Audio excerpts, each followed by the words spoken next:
দাড়ি কাটেন কেন বাপ? কাটেন, এটা অভদ্রতা, অসুন্দর।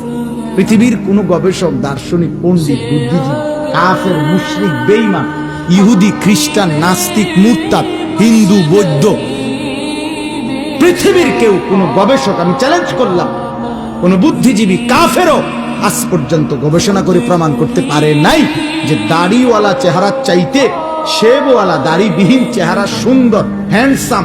এটা কি যুক্তিতে, কি গবেষণাতে, কোন মেশিনে ধরা খাইতে যা? কথা বোঝেন নাই আপনি?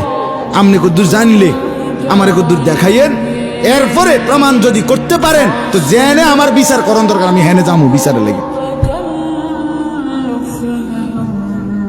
দাড়িবিহীন চেহারার চাইতে দাড়িওয়ালা চেহারা লক্ষ কোটি গুণ বেশি সুন্দর, তুলনাই হয় না বেটা।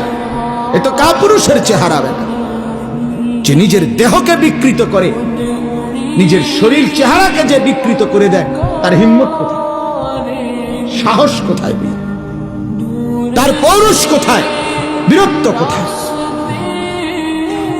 নিজের চেহারাকে যে বিকৃত করে, নিজের চেহারা নিয়ে যে নিজে লজ্জিত, তো তার ইজ্জত দিব কে?